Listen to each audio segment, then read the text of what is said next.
Plans for a late-night Pakistan-themed food and drink venue have been rejected after concerns about local child sex exploitation and anti-social behavior were raised by police and local government. The rejected plans would have seen hot drinks and snacks served between 11 p.m. and 2 a.m. from a container unit in the car park of a car wash in Rotherham, South Yorkshire. The applicant claimed that the container would serve as a meeting place for the Asian community late at night, and as a refuge for Muslim women fleeing hate crime in the Yorkshire town, according to the Huddersfield Daily Examiner at YorkshireLive. But councillors rejected the application after parties including South Yorkshire Police and Rotherham Council's Children and Young People's Service highlighted fears over increased anti-social behaviour in the area, which is thought to be a hotspot for child sexual exploitation and prostitution.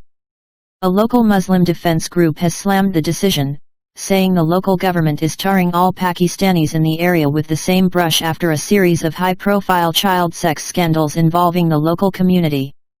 Rotherham Council's Keely Laidlow told a virtual meeting of the licensing subcommittee this month in comments reported by YorkshireLive that the main concern is an increase in anti-social behaviour that might occur from the premises being open between 11 p.m. and 2 a.m.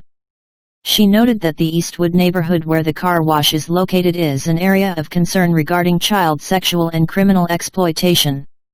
There's also been significant work in intelligence to suggest that there is the offering of young women to men in vehicles to engage in sexual activity, and also prostitution in the area, she said.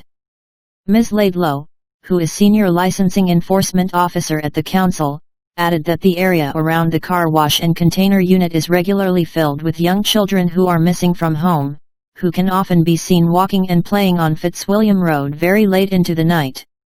South Yorkshire Police also raised concerns, telling the virtual meeting that it could lead to an increase in anti-social behaviour in an area that is already subject to a public space protection order.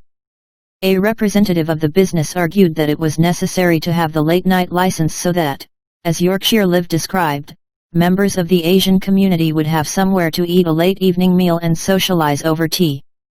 He said the business had given free meals to NHS workers and wanted to put something into the community, saying there was a lack of hangouts for the Asian community in Rotherham.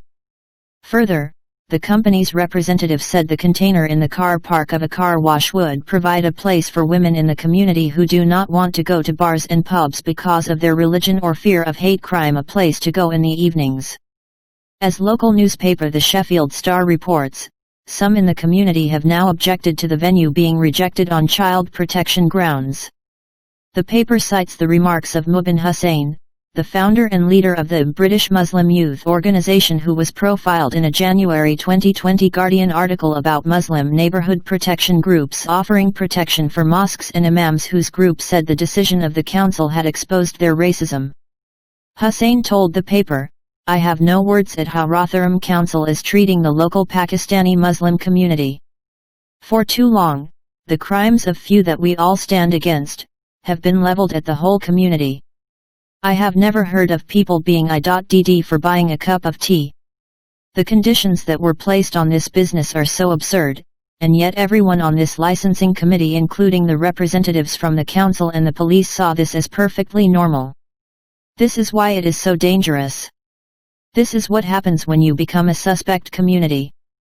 Criminals are criminals, but will the whole community have to pay a price for a crime they have not committed?"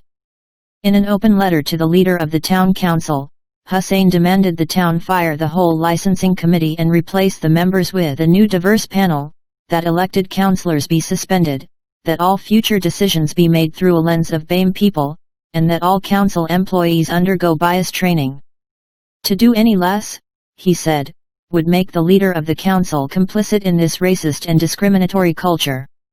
Earlier this year it was found that police in Rotherham ignored decades of sexual abuse by Asian grooming gangs against young girls for fear that racial tensions would erupt in the Minster town. A report from the Independent Office for Police Conduct, IOPC, in January revealed that a chief inspector had told the father of a girl that "we can't afford for this to be coming out as Rotherham would erupt, due to the fact that perpetrators of the abuse were Asians." Describing the epidemic of abuse as pea-shagging, the policeman admitted he was aware that it had been going on for 30 years and the police could do nothing because of racial tensions. With it being Asians, "We can't afford for this to be coming out as Rotherham would erupt," said the chief inspector. Grooming gang victim Sammy Woodhouse spoke out last year after figures from local authorities exposed how almost 19,000 children had been sexually groomed over a period of 12 months. Asserting that authorities have failed to bring in any meaningful changes since the extent of sexual abuse in the town was revealed, she said claims that lessons have been learned were bulls. "I've said for years that this country's an epidemic when it comes to abuse and exploitation. Authorities claim it's under control but it's not," the Rotherham survivor stated.